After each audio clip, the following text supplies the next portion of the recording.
What's going on, everybody? Welcome back to the Swingman podcast. It's podcast number 136. As ever, I'm your host, Jordan Ledger, joined as I am all the time by Louis Halpin and Lewis Howard. It's been about 10 days, I'd say. Has it been 10 days, 2 weeks since we last caught up and spoke NBA sort of stuff, happenings, basketballs? Yeah, about that, yeah.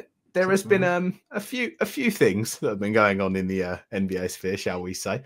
Most notably, one of them that we're going to talk about at the start of it, I feel, should be the... I don't know why you two are laughing. There's nothing that was going to be brought up here. The in-season tournament is what we should be talking about.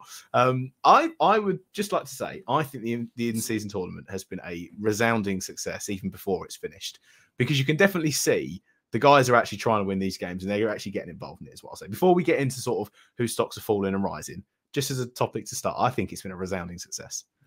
I can't really have any judgment on it at the moment. I wouldn't say from what I've seen that it's really pushed people to really want to win the games. I think it's been about the same level. You don't feel that you've noticed anything different in terms of, like, even the guys saying, like, the guys on 10-day contracts, they're hustling out there for that $500,000. Yeah, can really make or break their lives, and like you really hear like Chris Paul talking for the main guy. Maybe you can see it from that side. Talk about Chris Paul, him and Scott Foster got into it, to reignite the rivalry. But I think more so, obviously this is separate from it, but I think we're seeing, even though it's early on, how the addition of the minimum games is going to affect the season. I think early on you can already see a lot of players. There haven't been many misses, and I think personally, I think that'll be something we'll see throughout the season, purely because, how do you get people to play more games? You affect their money, and with all-star voting and things like that, that's what affects those contracts. So I do think that's probably going to be the main thing we see when it comes to playing, getting the stars playing games and competing on a regular basis. Maybe those top-level stars, it doesn't affect as much. I still think they'll give a little bit extra. I quite like it so far, personally. We'll talk about the in-season tournament now. I like the minimum game type thing as well. I think that's helped, definitely. If you look at sort of the stars, but I think Embiid's played we didn't play last night, so it might have gone down now, but last time I heard it was like 10 of 11, same like Donovan Mitchell, loads of players, bar the sort of, Clippers type. They've still had a couple games off, but still. The in-season tournament, I like the unique flavour they've given it with the uniforms and the courts. I do think there is a certain caliber of player, star player, that will turn up for those big occasions. I think Tyrese Halliburton particularly talked about how he hadn't won anything. He'd never played in a playoff game or anything like that. And he was like, I want to win this. And I think that it's slowly developing a sense of I think what American fans can't quite grasp, what we kind of get a little bit more, because we're used to football and different cups as well as the league, is how does it matter if you win this? And I think it will develop over time. And I think once you get to those Vegas games, particularly, those one games sort of tournaments, when you go home and sort of the high adrenaline affairs, they'll probably be like March Madness. That's what they're trying to capture anyway. I think that will help a lot. And I'm looking forward to those games quite a lot as well. And I'd like to see a team outside of the big, those teams that are usually in those pictures. So like the Lakers, I think they've already clinched a spot in the next round. I think Indiana has as well. Talk about Tyrese Halliburton, Sacramento and Minnesota around those. It gives basically, I think, a pedestal for someone like Halliburton, who's like a burgeoning star in this league. He's emerging, really. But he gives him that sort of platform, that pedestal, and that franchise a little bit of a pedestal as well, hopefully. And hopefully it'll keep people interested and invested in games in December, because, they were saying last year maybe we should move the start of the league till December because people weren't paying attention by then. So I think it'll add it adds something different. So I quite like it. But it'll be better once we get to those Vegas games, I think, as well. Yeah, that I think the real tell is when it gets further on a bit more. I think the group stage, you're still, well, personally for me, I'm still unsure of the effect it's having. But I do think the point you make about, say, a Halliburton or a young player and how they might view it. I know George said before about the lower contract players, maybe the ones that are fighting a bit more to just have a spot in the league. They'll be trying. But the young players who are emerging stars, maybe they'll see this as an opportunity to stamp their authority on the league or put themselves in the limelight and maybe develop that sort of mentality that will lead into potentially a winning roster in the future. I don't even think it's that. I think some of the guys that are on not 10-day contracts, but are on 1-year deals, and they're sort of really trying to make a name for themselves in the league. I think the 500 grand is the main motivator. Yeah, that as well. Yeah, but they're probably not playing that much in the games, are they? I mean, it's more like the star players might try. I mean, Tyrese Halliburton earns like 260 million contract or something like that. It's more of that. I think these guys want to do it for them. Like there is a sense of understanding of team morale around it. I mean, there's a sense of competitiveness with those top guys. I guarantee you, LeBron really wants to win it. He might not care as much as winning it about a championship. I mean, he definitely doesn't. I can tell you that. But he probably wants to win it, and they're through to the next round. He'll be trying, and he'll be playing those games probably about 40 minutes as he has been the whole season. It'll definitely be a pub quiz, or as Americans call it, trivia question in the future if we won the first NBA in-season tournament one. So I don't like the name. I don't like the name. I will say that it sounds a bit generic. In-season NBA tournament. Cup was right there. It should have just been called the NBA Cup. That's how I feel. I think they're leaving it open for a fancy sponsor, maybe at some later stage. Maybe like the Amazon Prime something. They want that underdog money. That's what they want. They want that underdog money, definitely. That potentially could be in the future for it, especially because they don't really brand much else around the NBA in terms of some of their things. No, that's an interesting one for it. But let's move on now. I think from the in-season tournament, we've cleared that now. Let's move on to, and this is the first time we're using this, so we're going to go for. We're going to talk about our risers and fallers. We'll keep it upbeat. We'll go risers first. So we'll have a little. If you're watching this on our YouTube or on any platform, on Spotify, I think you can watch this as well, video-wise. You'll get to see a lovely little graphic now.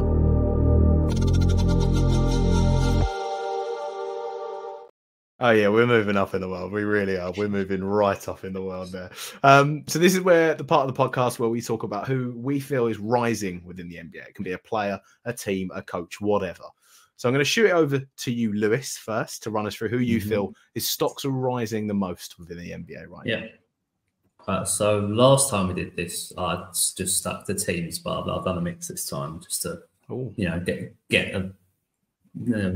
I don't know. Right, nice. There's not much else to say about that, really. I've just done two different things. The first one, I think the person who has impressed me the most over since the last podcast, basically, has been Schengen and the Rockets in general, but more so I wanted to focus on Schengen. And I remember thinking back when the Nuggets and the Rockets were playing. Obviously, all the games are quite late, so we don't get to watch them. But I remember before I went to bed, I saw the first quarter and Jokic had like 16 points. And I was like, Jesus Christ, it's going to be a massacre. And then after, it obviously wasn't. And then when you go back and look at the highlights of the game, Schengen actually plays great defense on Jokic.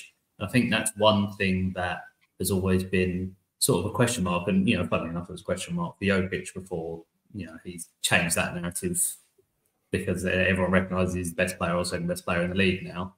But obviously, Schengen's quite a way off of that. But if he can have a decent defensive base and then also the Rockets have it, then I think, they've really got something to work with and they can actually keep up the form they've been showing potentially throughout the season.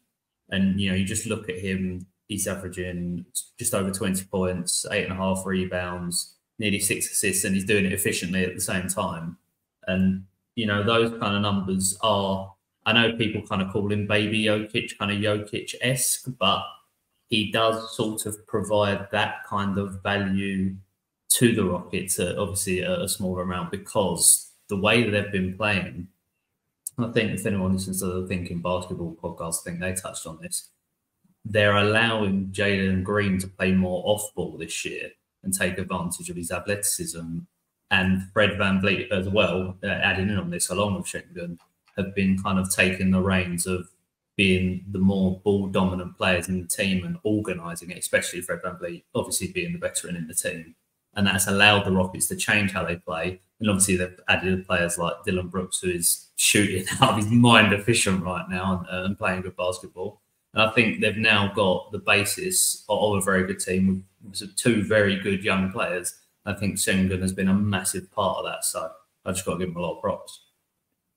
Yeah, I think, if you gave Jalen Green the option of having the ball a bit more, I think he would probably take it. Yeah, It but just seems I'm like the talking type about of player he is. when you watch them Yeah. play, they are definitely a better basketball team with Oh, this brand, I think, than but you can't argue that with what they had last year. They were terrible last year. And you know, I haven't mentioned Ime Udoka as well. He's obviously got a massive thing to do with that, and I think his defensive mind has probably propelled Schengen to a new level on that end of the floor that then elevates the entire team when you add on what he is best at, which is obviously the offensive side of the basketball. Yeah, I'm surprised how quickly Ime has got it together, really, to sort of get them functioning as a good defensive team, because they're still really young. I like a lot of their players. I like Jalen Green, but I do think I agree it kind of suits him more to play a bit more off the ball than it did. He's not had some great games, but I think it will come with him. I've always kind of believed in his talent, particularly. And Şengün's obviously was a sleeper in the draft that they took him in, but he's sort of, I mean, I think he was just sort of like a fun unicorn isn't the right word. He was just sort of like there. He was just fun to watch every now and then, but I'm not sure if people really believed he could be an effective player on the court because of, like you say, his defensive limitations. But yeah, I agree. He's definitely putting more effort in, and I think he might have also had a growth spurt over the summer. I think a couple of inches, which I think helps massively, because I think what I've noticed at the start of this league anyway is that there is a trend towards more like length and height, particularly. I don't think small ball is working as well, particularly at the moment. But he's very, very skilled. So yeah, I think they were on a 4-game winning streak, and then like last week they ended up not playing for like a couple days, and I think that kind of messed up their group a little bit. But I've liked what they've seen from them so far, and I've liked what I've seen from Dylan Brooks as well. Like you said, efficiency shooting, but also knowing he's more of a role player. And I think accepting that a little bit more than he did in Memphis. He's had some things to say about Memphis as well. I don't blame him, actually, because I think he kind of got thrown under the bus in that situation. But yeah, that's a nice little piece to it. I think the main thing for me with the Rockets are expectations were low. So they hadn't had any pressure really on this side to come in this season and perform. I think they were always going to get time. So that's also helped with the fact that they haven't had that immediacy that they need to hit the ground running and perform straight away. The pressure's off. They can kind of play their basketball and see how it goes from there. Obviously, they had nice pieces they brought in the summer to complement Şengün in his second year of development. But I think ultimately I really like the Rockets brand of basketball has been quite interesting to watch, especially some of the old Rockets teams when you've watched Chris Paul and James Harden. Not the most entertaining to watch in comparison to what it is now. But I think with this young core as well, the tail of the tape for how their success is being measured right now is you can tell that they're still a young-ish team. I know they've got Van Vliet there and they've got some other experienced guys, but they haven't won a game away from home yet. And that's the ultimate thing. I think when you can see if teams can have a good record if it's home, but the real sort of money and the truth of it is on the away side of their form. And that's where the Rockets have been sort of let down yet. But like I've said, they're a young team. They're progressing. I think their stocks are definitely rising. I agree with you. And they're catching the eye. I think that's what it is. They're doing better than people expected them to do. That is why I didn't actually put the Rockets as a team as a whole. You know, obviously I'm talking about them now because I put the spotlight on Şengün. That's why I wouldn't put the Rockets in the stocks up as a whole. I decided to focus more on Şengün because I think it's his development has been the shining light for me that then has helped. Obviously, well, the facts, as I said, push the Rockets on, and I think obviously we got to wait and see a bit more to see if they can keep this level up and maybe, as you say, start getting a bit more consistent away from home. I was going to ask, would you say he's like the young cornerstone of that team potentially overtaking Jalen Green? I don't know. It's interesting. I think for that, I mean, obviously because of how unique of a player he is, being of that sort of, obviously once again, people make this comparison all the time. It's of that Jokic style of play. He's obviously nowhere near as good as Jokic, but because he is quite unique, he's more. I think I'd say he's more important to the way they play than Jalen Green is. But moving forward, I think they've both got incredible upside. So it'd be a toss-up. I think most people still probably side with Jalen Green at the moment, purely because I think his athleticism and his explosiveness. I think people just like watching that type of player more. But it's an interesting conversation to have because obviously you would have not put Schengen in that conversation with him at the start. But now, when you see how the Rockets are evolving, yeah, it's definitely it's an interesting debate. Did you have another riser that you wanted to mention? Yeah, I mean, I can reel them off if you want. Yeah, so reel them off. He's got them lined up apparently. Yeah, well, we're trying to keep this under an hour show here, but yeah. Yeah. I won't speak as much with this. Schengen would have been my number one anyway to talk about, but then number two, as a team, I'd say the Orlando Magic. I know we were in our over/under. We were all pretty bullish on the Magic for this year and thought they should have a decent improvement and maybe get that low playoff play-in spot. And the thing that surprised me actually, when I looked into it, was the Magic have actually got the second best defensive rating in the league at the moment. So I don't think that's something. It was number one at a point. It was number one at a point as well. Yeah, obviously it's early on. You've got to take into context who they've played, but you can take it as a positive and to confirm the eye test. When you're watching them and see how well of a drilled unit they are, and they're sitting joint second in the East at the moment. I think they're either second or joint second. I can't remember, but it's only up for me for that team. And obviously, I think they'll drop in the standings, but I'm pretty confident that they will be able to get that play-in or low playoff spot. I mean, it's been impressive for them as well because Banchero's not been amazing to start the season. He's been all right, but he hasn't kicked on to the level that I thought people and what I also thought he'd do. Markel Fultz has been out injured. He seems to have like a knee injury every 3 months, and then it's they just list him as he's questionable, and then misses every game. They've had problems, but they still look some form of sort of content. I really like Franz Wagner. I think he's really, really good. Mo Wagner, he's a decent backup to Goga, but I think they've got some very nice pieces of that team that are slowly merging together now.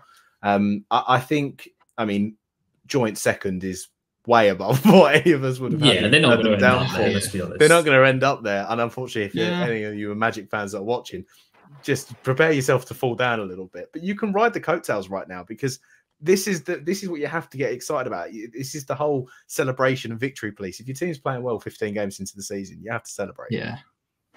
I mean, good defenses, you can maintain that really, and they're really good defensively. Like you said, no Markel Fultz, no Wendell Carter Jr. either, who would probably be their starting center. So those are two big pieces out, and they've still managed to maintain that high defensive performance. I just had a little look just out of interest, and they're the fourth youngest average age of a team. The teams below them, or younger than them, are the Thunder, who we might get onto, I guess. The Pistons and the Spurs, who both suck. So I mean that is something that you can really hold quite. They've got a really good young core, really good. I have no words for and I don't want to get bogged down here, but I have no words for what's happening in Detroit right now. They are starting. They picked Kevin Knox back up and started the man. They've got no words. Well, I'm sure we'll get onto them later. Yeah. I'm gonna cap you at 2, Lewis. I think 2 is a good one each week. Yeah. So you can hold them there. I'm gonna be quite quick on one because I feel like mine will be in conjunction with a certain man that is yet to speak on this podcast. I think my number one stock risers currently are the Minnesota Timberwolves, and it is unbelievable what's going on right now. Yeah, I think just in God, you see, are you going to say stock? You weren't going to go stocks? No. I was literally just going to say the only reason I didn't say them is because I said them last time. So all right, yeah. I can't believe, and I know it's regular season basketball, and I'm not going to get bogged down on it too much, but I can't believe how well it is working for them. I know Anthony Edwards is playing phenomenally well, but it does seem to sort of have gelled much more than I thought. I thought that it could happen with a Rudy Gobert and a Karl Anthony Towns there. With that being said, I have seen a few Karl Anthony Towns trade rumors floating around the joint, but I think it's for the Timberwolves. Also, they've not just played easy people; they have had tough games, and they've come out on the other side. They've got good wins. They've got they've had good wins for it. So I'm not sure if it's a sort of a good form bounce going into the year, or if there is genuinely something there to build on, and this can be sort of sustained is the only current thing. But again, stocks are up in Minnesota right now for me. I think if we had done this podcast a couple of weeks ago, I might have agreed with you on the Towns point, but I think Ant has had a couple off games, if I'm honest, games where he's not been as good. I think that's what kind of keeps me from maybe putting him on a similar level to someone like SGA or even Halliburton at this stage, the level that he's performing at the minute. And Towns kind of has stepped up in those games. He was big in New Orleans. I think since we last spoke, we had that back-to-back in Golden State where Draymond Green just completely lost his mind at Rudy. Yeah. I think, I mean, it might be different in the past. I expect it to be different in the past, if I'm quite honest. But I do just think their level of size just bamboozles a lot of teams, and it's quite difficult to deal with. I think that's what you said at the top of the podcast, is that at the moment size is king right now in terms of the NBA. Like small ball just doesn't seem to be working. Yeah, I mean, I think it can work in certain circumstances, but teams are finding out how to punish it a little bit more. And yeah, I guess when they first made that trade and the big men, how they matched up and how it sort of clogged the lanes for Anthony Edwards, it just seems to have freed up a little bit. I mean, they're still not great offensively, but I think they've got a finer balance of things. And yeah, it's pretty. I mean, I think it's last time you could go into like a season of Minnesota Timberwolves basketball and think, oh, they'll probably win that. It's quite a long time ago. I know they had a good season a couple of years ago, but this is a much higher level than that. So yeah, they've got to be a stock rise. And I thought I said them last time, so that's why I wasn't going to pick them. But yeah, well, I mean, I definitely wouldn't have said. I definitely wouldn't have said Minnesota. So, yeah, but no, I think just in general that how it's working for them. Look, I obviously talking about the playoffs is a big thing within the NBA. I hate talking about it so early because it isn't the be all and end all. Like there is 82 games in the regular season for a reason. Like there are, well, we'll get into the games for it. Someone's going to play one more, but there are points where you have to sort of just step back and go, right now it's currently working. It does seem to have going quite well for them. Can they sustain it? Can they not? The trades for Karl Anthony, I do think, if you put a gun to my head, I do think ultimately one of them has to go, and it is ultimately going to be Karl Anthony Towns that gets traded. They're not going to move Rudy Gobert. So I think eventually something might happen, but I think it will take another year. I don't think they'll blow it up yet, especially because of how well it's started. Oh, no, not yet. No. Yeah, I think, as you say, we're talking about Cat. I think Cat is the one who it really depends on whether this is going to work or not. I think he has to find his fitting in this new position that he's playing, that he's never played before. Well, he's played when they did it, but not played a lot. So, and he's performing very well. And then alongside that, we've talked about the Magic, said the Rockets with Udoka, and having a base level of defense allows you to build from a certain level. And the Timberwolves at the moment have got the best defense in the NBA. So, with Cat a power forward, it's pretty impressive, but it will be interesting to see, come postseason. You say, I hate talking about the playoffs this early, but I think they'll, even if they be in this early, I think they'll be in there. Is whether how matchup dependent this team will be. Yeah. I think that's the big thing for me, and that's what I'll need to see more games against, the amount of oppositions and different lineups there are in the NBA, and see how they perform against them, and then obviously how that translates. Indeed.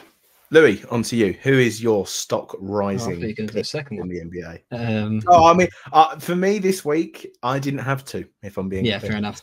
I'll go for one big one as well. I do have, I guess, second ones, but not as big. I'm going to go for a guy or a team that I've kind of mentioned already when we talked about in-season tournament. I'll go for the Pacers.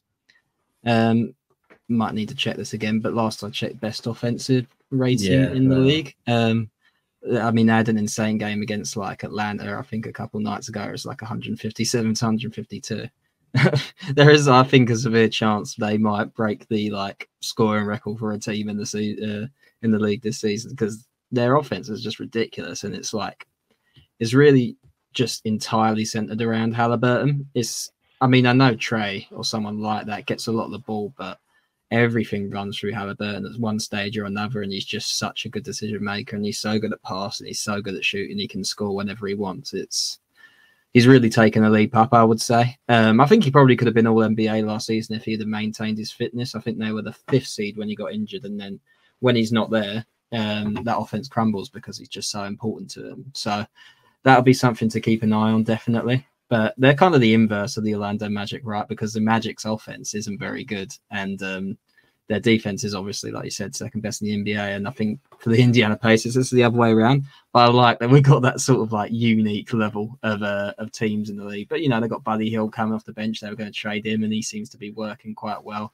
Neesmith is good for them, Mathurin. Yeah, they've just got a lot of solid, good players. And I want to see Halliburton in. I want to see him in Vegas because they're through to the next round. And I want to see him in the playoff picture. But, yeah, it's funny. I was just thinking about that trade again, the Sacramento trade, and it still is just like a win-win trade because Sabonis is so good for the Kings as well. But you're thinking like, oh, maybe we could have traded Fox and got Sabonis, and then you got Halliburton and Sabonis, and that's quite nice. And maybe it's opportunity and everything like that. And he might not be the same type of player, but yeah. It's just been great to watch. I think the way in which Sabonis works within that Kings team would take away some of what Halliburton does. Yeah, and vice versa. I think they wouldn't mesh together as well. I still think it'd work, but it wouldn't be as productive as I think you just go, oh, two great players put together. So I think it's one of them ones. True. But I mean, these are hypotheticals that we're talking about. Sorry, Lewis, what were you going to say? Yeah, I was about to say the same. That Fox is probably the better fit with Sabonis anyway. So I think obviously maybe you say Halliburton has the highest ceiling of the three, so you just rather have him. But I think it was pretty much a win-win trade, which definitely wasn't the sentiment at the time. So and you don't get many of them, so it's nice to see. I will say it's interesting that you talked about the Hawks as well, because I feel like these two teams, obviously there might be at different stages of team construction. One might be maybe a bit further along the line, and you have less hope than the other. I think easy to guess which is which. But the Pacers and the Hawks both, you talked about the Pacers having the best offense in the league, well, the Hawks have the second best offense in the league, and they're also first and third for pace as well. So they're pushing the ball up the court, they're scoring at an incredibly high rate. But as you said with the Pacers are literally last in defense.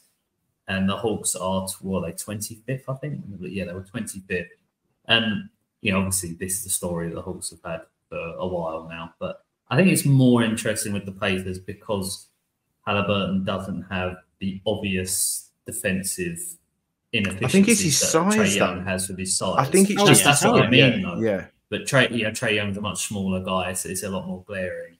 And having someone like Miles Turner on the team, you'd think maybe that they should be able to be better than they are. Obviously, there's other players like your Buddy Hills and the greatest defenders in the world, but it does worry me because I think I'm not sure how sustainable it is having, because they are a historically high offense at the moment, the Pacers, especially with how fast they're pushing the ball, and defensively they're so bad that I feel like for them to really be making any noise, the defense is just going to have to get better. Obviously, we've seen with the Hawks before, and I think that's one of the reasons a lot of people don't believe in the Hawks is because at the end of the day, you look back at their defense and you think it caps them to a certain point.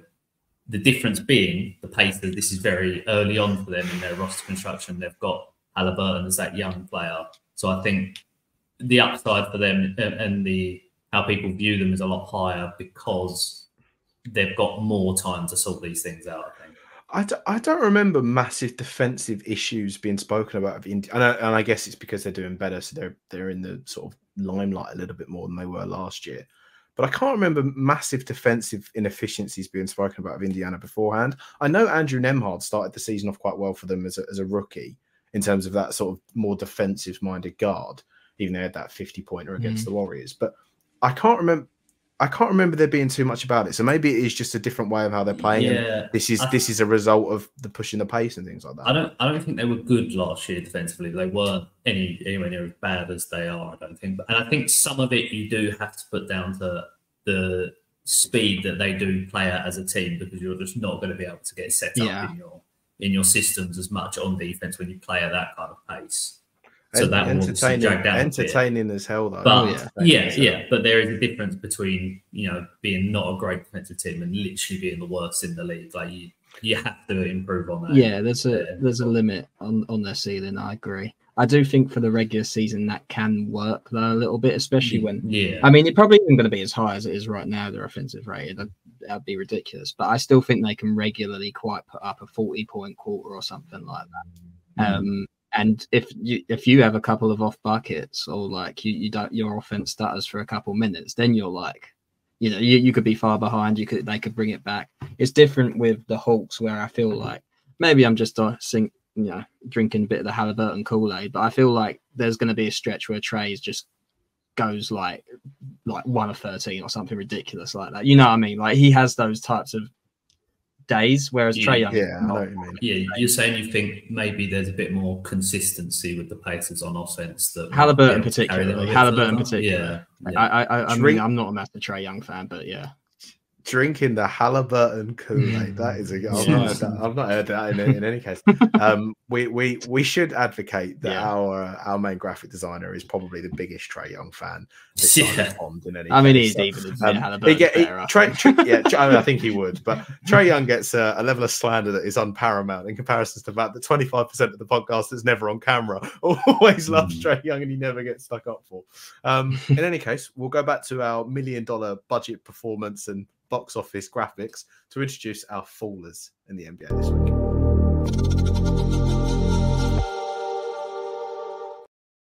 It's not looking good. He's going on tour, and get ready to learn Chinese. Wow, these are all sentiments that are spoken about when someone's going out of form and their stock is falling. Louis, I'm going to throw it to you first. I'm going to mix the order up. Who is your biggest stock faller within the NBA? And we'll stick to one each because we are past the half. Yeah, okay. All right, fair enough. Who's yours? So many. I love the negative. I mean, hopefully a couple. I mean, you two pipe up with some that I would say as well. But the one that I feel I'd say most passionately about is I'm going to go for the Golden State Warriors outside the Stephen Curry. I'm filtering out our boy Steph from that absolute monstrosity. I mean, it's not that bad, actually. I shouldn't go that far. But I just don't think... I mean, for a team with potential title aspirations, you could argue that they're in sort of like a lower bracket than your real bona fide contenders like your Celtics or your Nuggets, or maybe even the Lakers, because they just dismantled them so much last year. But that team outside of Steph, it was a problem in the playoffs last year. I think we saw in Sacramento and Lakers how reliant they were on Steph to generate offense, and it's just the same this year. They can't generate their own baskets. Clay, oh no, it's just not going really good. No, I think we have to accept that he's in a declining period, which is, you know, it is getting on a bit. He's had some really bad injuries as well, so there is that to it. But I do just think it's just not good enough at the moment. The efficiency of what he's putting up, because he's kind of he's a second scorer on this team, really, or should be. So that's one thing. Wiggins, it's been probably worse, if I'm quite honest. I just don't think he's got the same level of role or responsibility. Draymond's always like an offensive non-factor these days, really. You know what he does. He gets the rebounds, defends, passes. So that's not really his game. And Chris Paul's been okay. I think that six-man role's worked for them to a certain degree, more so than anything other. But I think the team is not, I mean, offensively not good enough outside of Steph. I think it's small. I think it's unathletic, and I think they're going to need to make some moves if they really want to maximize this window, because Steph is still playing amazingly, but he doesn't deserve. They need to make use of this window they have with him, because he's still so good. So I think for me, the main issue that I see though when I watch the Warriors, and all of the points that you mentioned are completely valid, and I agree with them. Wiggs has not been nowhere near as good as he was when Steph and Clay missed time last year and he was the main guy. He was actually putting up numbers for them, and he could show that he could do it. He's done it one game so far across the 15 or 14 that they've played. Klay Thompson, 100%. I don't want to say he's completely finished, but these 15 games, oh dear me, yeah, it's not been great for him. I don't understand yet the CP3. I still don't see why they've traded for him. I think it was a panic of, we need to get rid of Jordan Poole. This is the best that we can get for him. But the issue with that is Jordan Poole, on nights where Clay wasn't performing or Wiggs wasn't performing, or even Steph wasn't up to it, because some nights Steph will have an off night. He is human. Everyone, like all of these players can. Jordan Poole could go in there and perform at that rate for them. He was settled in that team. He knew his role within there. And Jordan Poole isn't a player, as we've seen, that's going to do it night in, night out but there are select nights where he can come on and he can score 25 or 30. He can do that. There's flaws to his game, but he can do it. And I feel that this is the direction currently with some of these players regressing in the Warriors, moving to a slower Chris Paul style-esque second unit, and it hasn't worked in the way. I don't think it's completely lights out, but I agree their stocks are down 100%. Yeah, I think when you talk about the Warriors, you need to talk about in context of where people viewed them at the start of the season. I just thought I'd check because I wasn't sure. I did before on one of the podcasts, a couple of podcasts ago, my tiers of where I think teams are going into the season. And I did have the Warriors in that second tier with a Lakers or a 76ers. And they just don't look like they're up to that standard at the moment, purely because is 100% a Steph Curry job at the moment. He's still arguably a top 5 player in the league. I think most people probably would argue he's a top 5 player in the league. But, you know, he can't do it by himself. And there is definitely a regression with a lot of those players in that Warriors team. And as you say, someone like a Wiggins, maybe he's regressed a bit, but also his responsibility has gone down a bit, as you said before.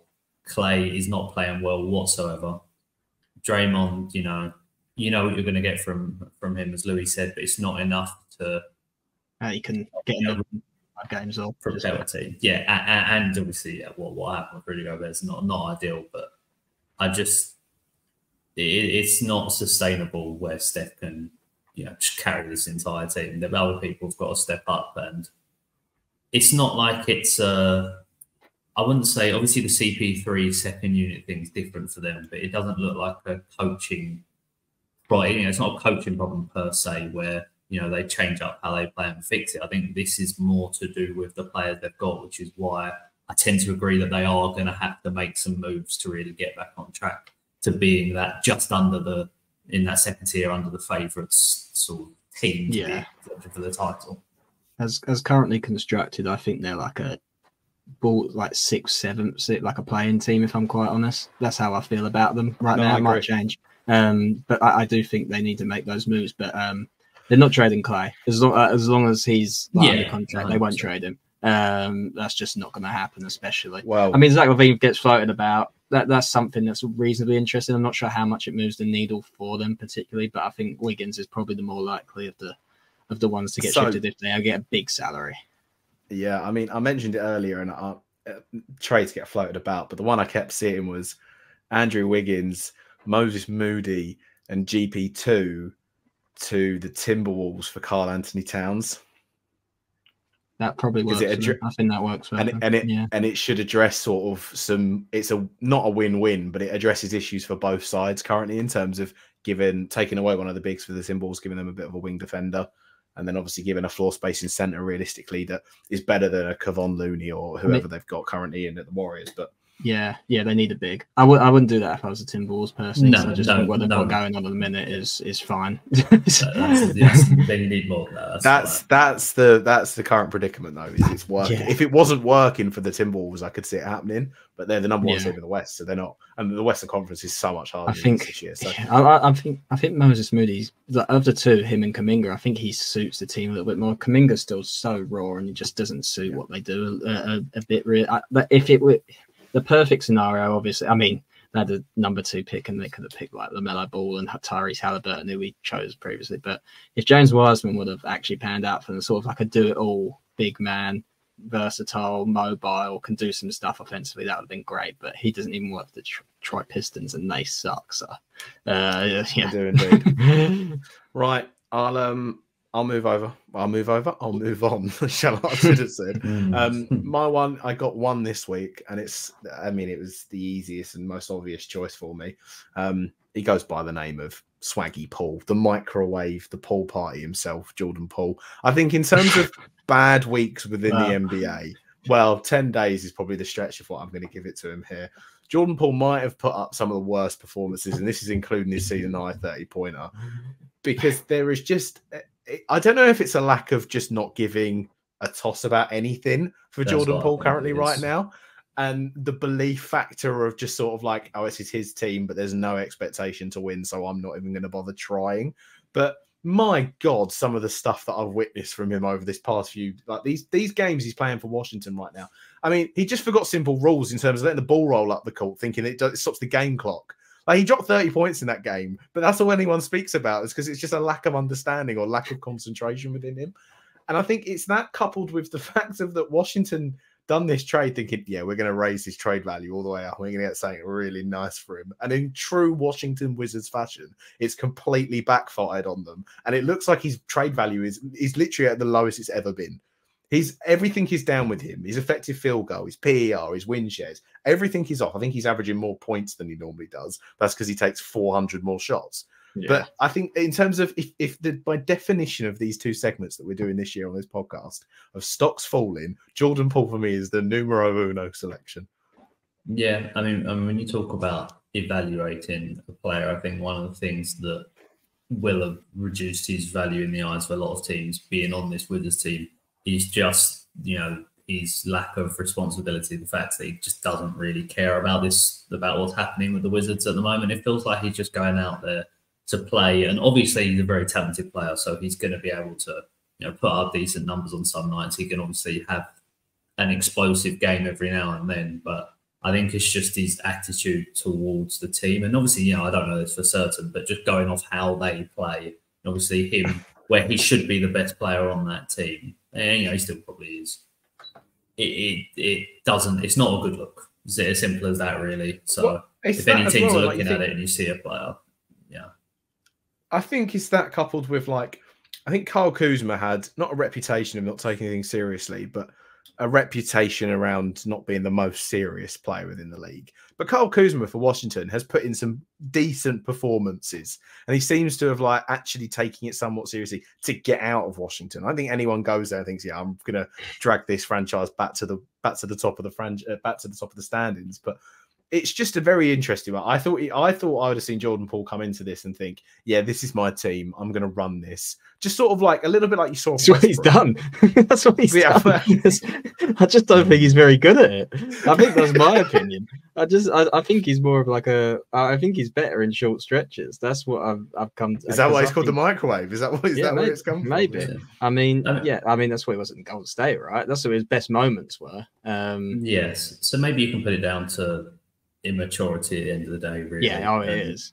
It wasn't the time for him to. I mean, obviously, the events that happened led to this, being going into place. But I just don't think it was the right sort of move for him at this point in his career. If you're looking at any teams though who are going to, because I saw the Wizards apparently put out, or not a thing, but it was obviously going around that they're looking at moving him. Who on earth is going to take him right now? He earns a lot of money. I can't think Detroit, of it right now. No, where? Chicago, already. If there's a trade involved in that, that's what I mean. No one's going to take him. It's hard to say. I mean, we're probably quite low on him. His stocks are low right now. Maybe he'll get better. Maybe there'll be a place where they need that type of microwave scorer, because that's what the way he moves and everything's really unique, and that's where his scoring comes from. But I don't think he can run a team. I think that's it. You forgot my personal favorite moment for him, which was the off the backboard to Kuzma to cut it down to 27. There's so many. There's that one. It's that and the turnaround airball he does. When he's looking at their bench and he's missed it. Oh, that was fantastic. I forgot about that one. The other one for me, the better one, is where he's sizing up Porzingis and then thinks, "Oh yeah, I'm going to shoot a three." Porzingis just swats it away from him like he's nothing. There's so many this year, and we are 15 games into the season. I mean, I thought when I looked at that trade, he'd be out of the limelight. That's quite good for him. But the fact is, no one's watching his game, so just seeing the pathetic sort of highlights, which is probably the inverse of what they wanted really for that. But yeah, I hope it gets better. I'm not going to hate it. It is entertaining. It's stock's rising and humour, isn't it? It's stock rising and entertainment. Yeah, in Shaq's in full compilations, he's on a season high. Right, Lewis, to round off the pod, to round off the show, who is your big stock faller for this week? I feel like there's two in my head, and whichever one I say, I think the other one's getting away with murder. So I'm just going to say both, but I'll just say quickly on one because there's not much to talk about. We alluded to them before, but the Pistons are just absolutely awful at the moment. They play putrid basketball. the last in turnover percentage in the league. They're just rubbish. I don't want to talk anymore about them because the expectations weren't high for them anyway. But I'll leave that there. Better than that, though. Yeah, better than that. But there's more because there are players that people do rate on that team, like Cade Cunningham. Obviously, I think it's Jalen Duran. Jalen Duran, had a very good start. Yeah. So there's some people there that people like, but overall, they're not. Monty Williams is also the highest paid coach in the league. Just saying. Yeah. So I'll leave them there though because no one really expects much from them. So cares. I'll move no over one cares about Detroit basketball. Essentially, is it?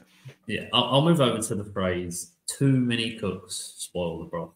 And I think when you say that phrase, there's one team that comes to mind, and it is the Clippers. And I feel like you have to mention them because they made that big trade for Harden, and in their first few games, they were just putrid. And the amazing thing is the conversation about it before was, okay, these got a couple of offensive superstars. Defensively, they're just going to be shocking. And their first few games, offensively, they were just beyond terrible.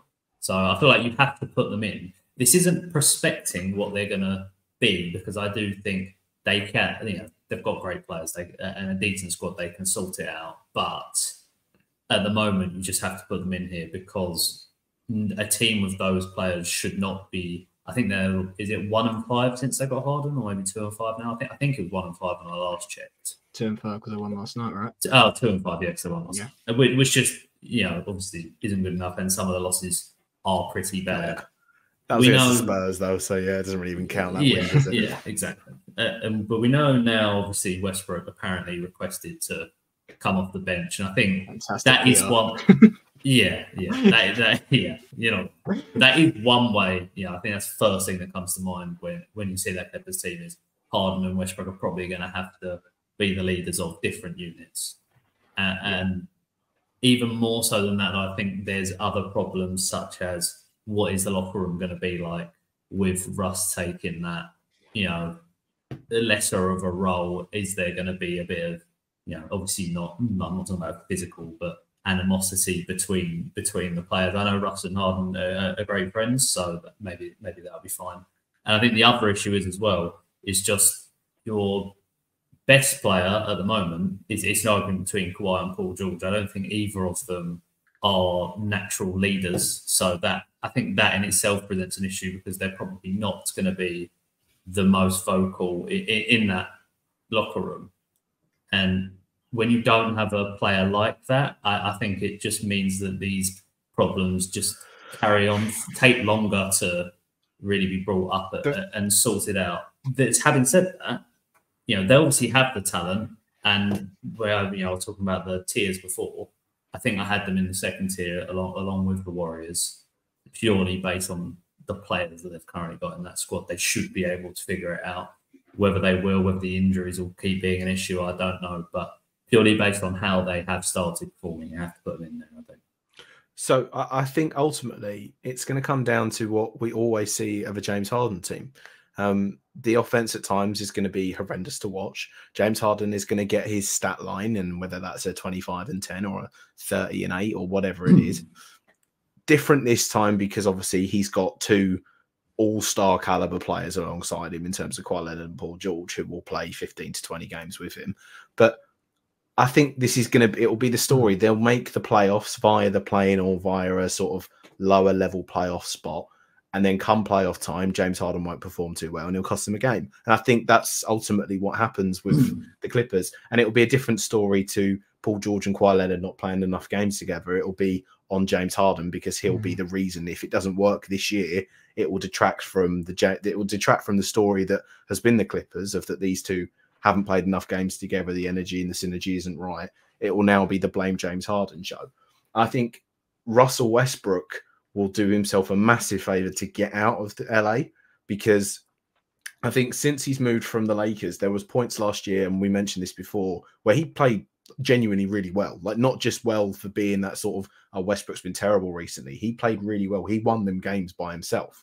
So I think on the contract he's on especially, he will be quite appealing to some teams within the NBA. And I think the Clippers should move him. It doesn't make too much sense for me to have him there because you're playing completely different styles in that second unit. So I think that will happen, but I think, yeah, it will look good at points, and the longer the season goes on, people will be like, oh, it can work, and then come the playoffs, it won't. I think that's ultimately it. Yeah, I was listening to, it was an interview with Doc Rivers, actually, and he was talking about the challenges of playing with someone like Harden, where if you get the rebound, he sometimes even just sort of like runs into whoever gets the rebound so he can get the ball because he wants it there, and he slows down the pace significantly. And he said that was a bit of a struggle for someone like Maxey, who obviously wants to get it and push the pace and go up the court, which I've seen this year, and he would have been a stock rising for me if we had another one. So yeah, him and Russ have never meshed well together because of that reason. Since they've been like proper stars anyway, I'm not talking about OKC Thunder days.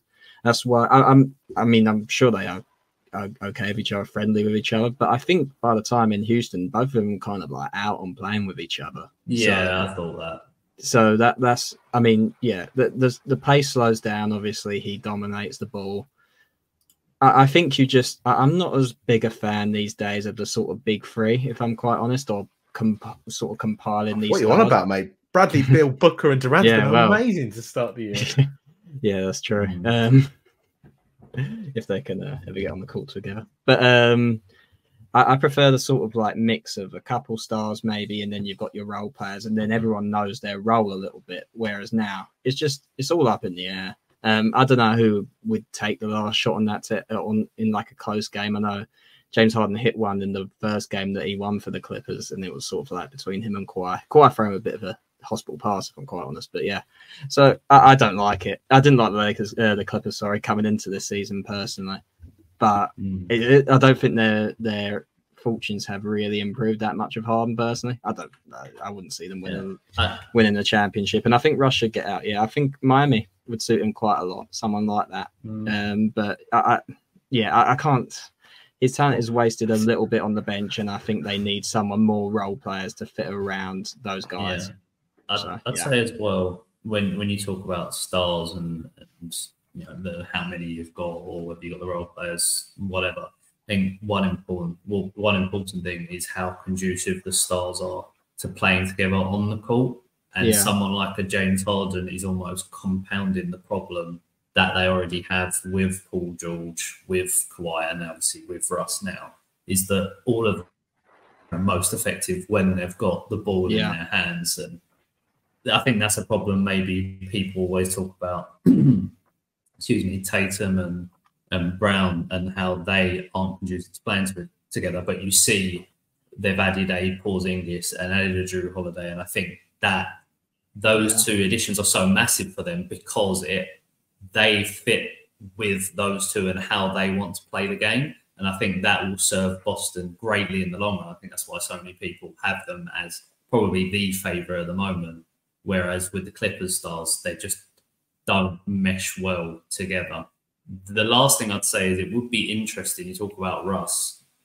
Russ tried to fit into a certain role on the Lakers, and then on the Clippers, when he could go back to the way he generally is used to playing and has always played, he flourished in that role. And I'd like to see maybe what will happen with Harden at the Clippers, because I feel like at the Sixers, he and the team got it in their heads of what type of player he had to be for that team.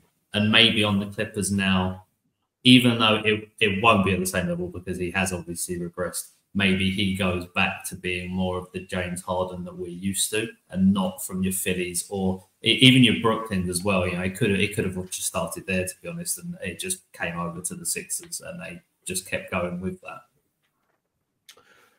No, I do agree. But I think ultimately, the Clippers they'll get it together. I think of all of them, I've got the most faith in terms of the Clippers sort of finding a bounce out of all of these stock fallers. But it is what it is. We're going to wrap that one up there. Thank you very much for watching. Make sure you're following us on all of our platforms. We're everywhere at swingmanpod. If you're watching this on YouTube, hit the subscribe button down below. Leave a like as well. Let us know what you'd like to talk about. Who in the next podcast? Who are your sort of stock fallers and stock risers in the NBA currently? And if that, we'll catch you in the next podcast. Thanks for watching, and